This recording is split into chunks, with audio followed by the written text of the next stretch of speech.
Hi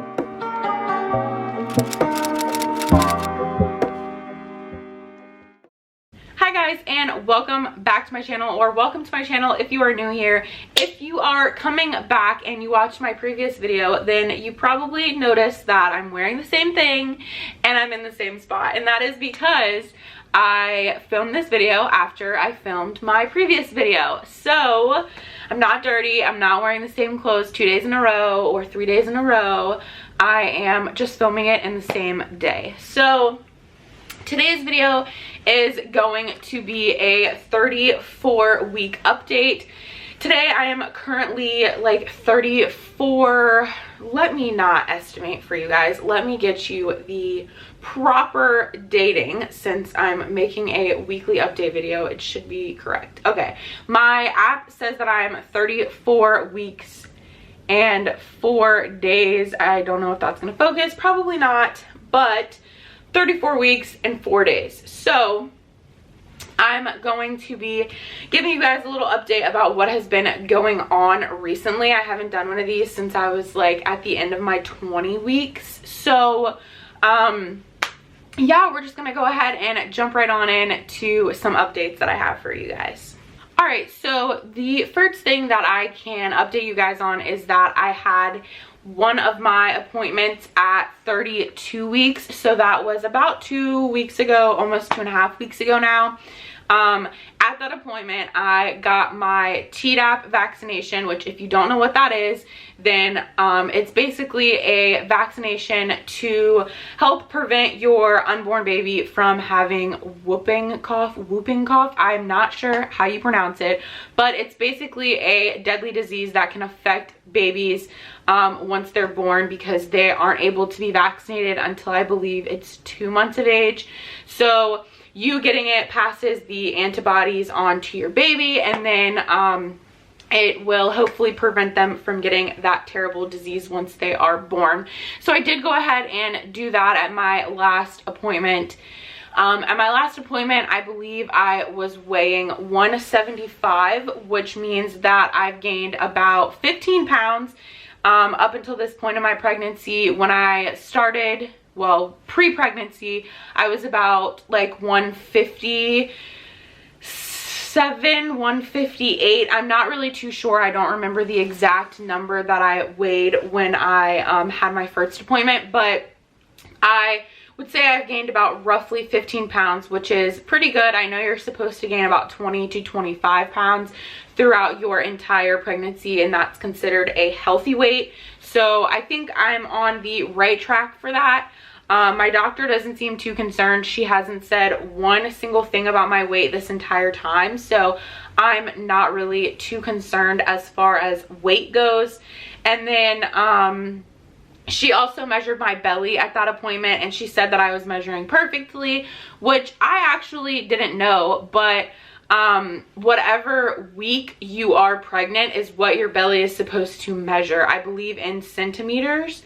I'm pretty sure it's centimeters. I don't think it's inches, but basically that should match up with like how many weeks you are. So I was 32 then, so it was 32 centimeters, if that's right. If not, then inches. I think centimeters though. But so that's pretty neat. So if you want to measure your belly at home, then go ahead and do that if you know the correct places to measure. If not, then probably don't do that, because you might stress yourself out if you're like measuring too big or too small because you're like measuring in the wrong places.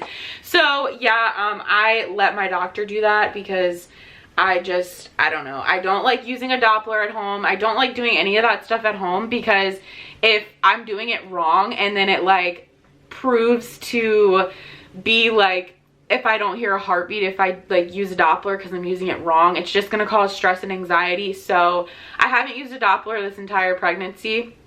I leave that up to the doctors when I go to the doctor's office, just for my own sanity. But speaking of heartbeats, her heartbeat was in the 140s, which it's actually higher than what it has been.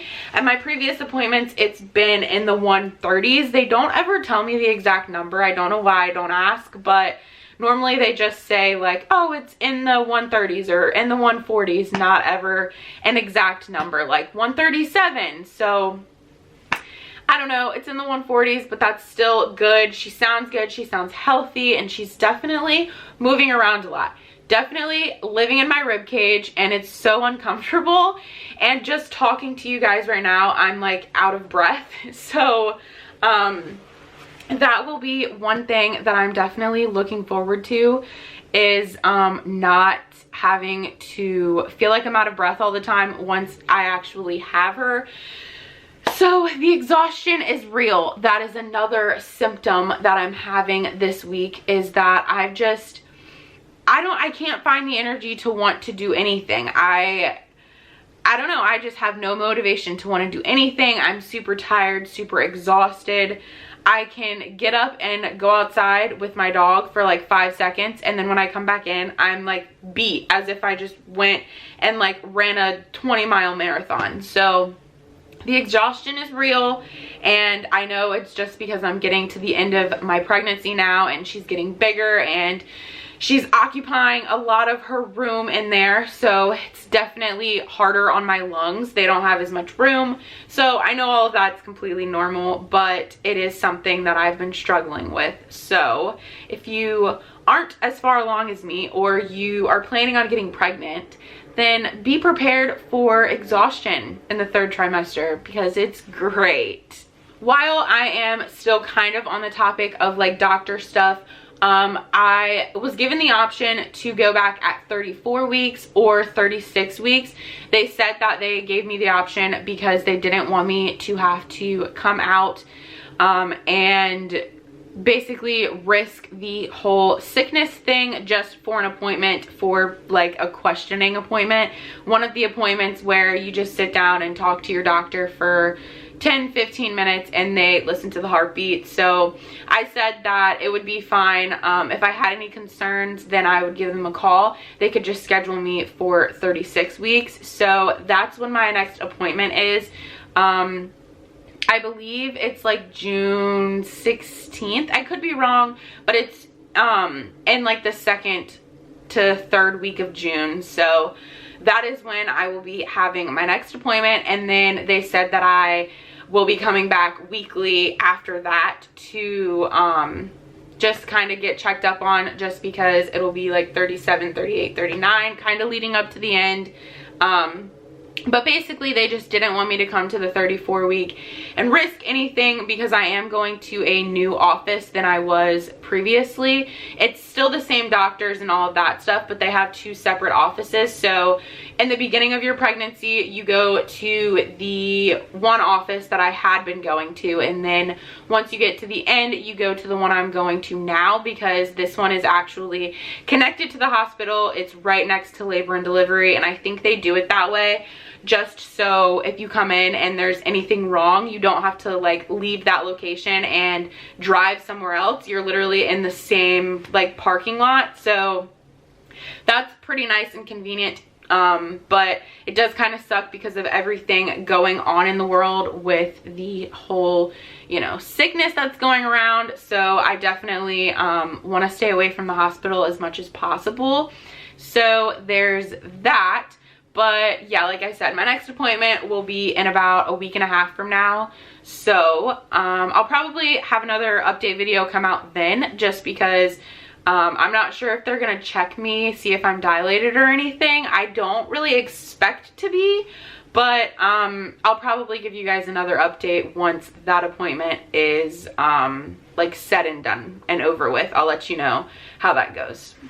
I do plan on showing you guys a belly shot at the end of this video, so if you want to see that, then stay tuned to the end, because that's where that will be. But on the topic of my belly and how it looks, I have been fortunate to not get stretch marks for up until, I would probably say, maybe a week ago. And then I was getting into the shower and I like was looking at myself into the mirror before I got in, and I noticed this little like purple colored mark on my stomach. And at first I thought, oh, well, maybe it's a scratch from my dog, or maybe it's just I don't know what I thought it was. I do have little scarring on my stomach from a surgery that I had. I had to have my one of my ovaries removed, so I do have scarring from that. So when I kind of just like glanced, I almost thought that's what it was, and then I took a deeper glance. I took another glance and realized that it's actually a stretch mark. So I do have one stretch mark so far. There's still plenty of time to go though, so I won't be surprised if more of them happen to appear, which it's fine. It'll remind me of the beautiful life that I'm creating down the road. So you'll see that in my belly shot video. I'll kind of like point it out for you guys.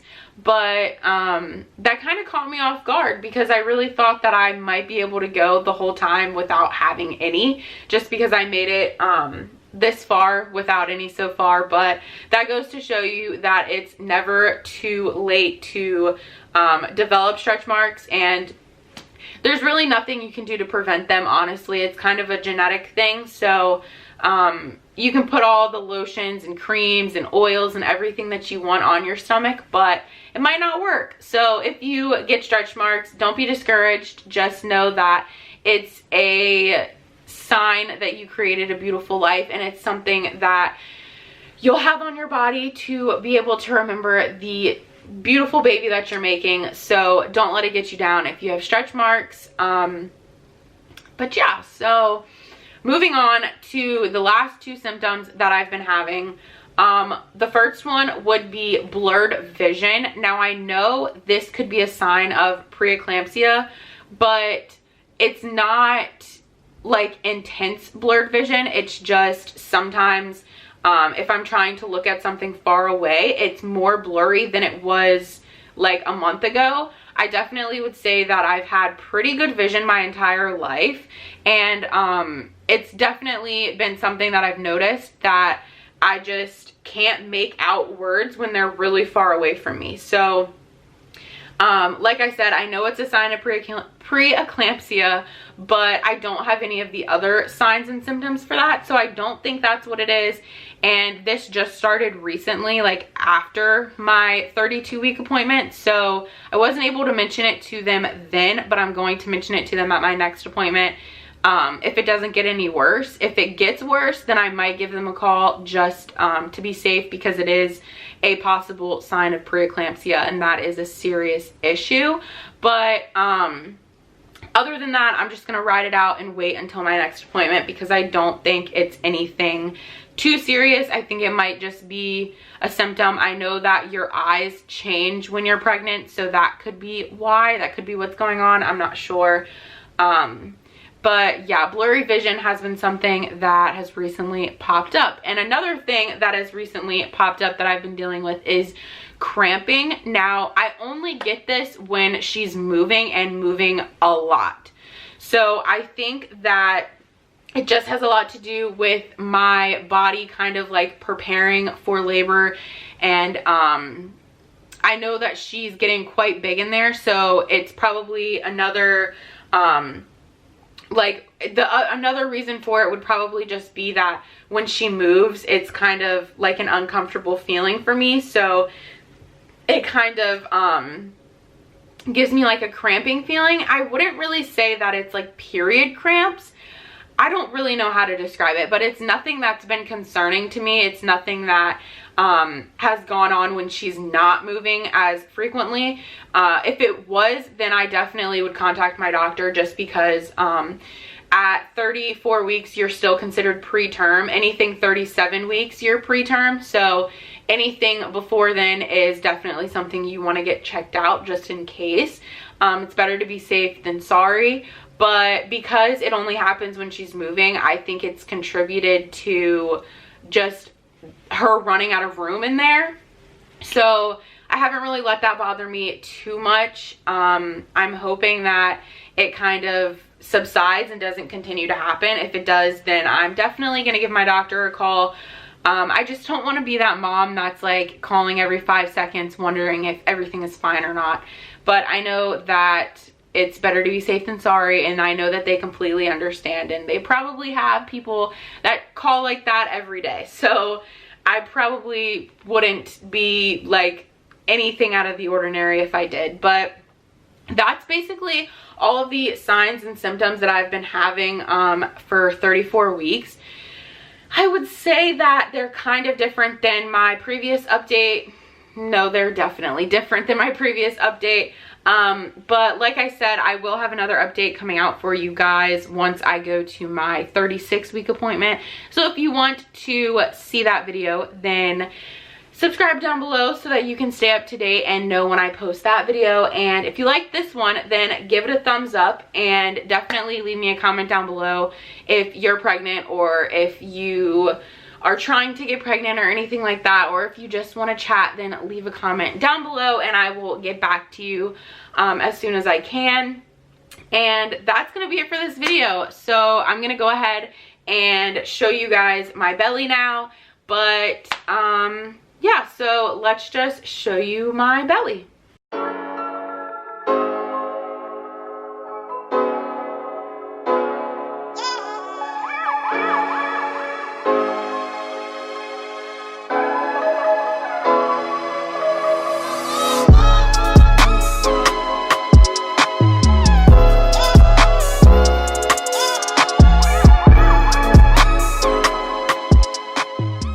Alright guys, that is going to be it for this video. Like I said, if you liked it, give it a thumbs up, leave a comment down below, and subscribe. And that's all I have for you today. So I'm gonna go ahead and go, and I will see you guys in my next video. Bye guys.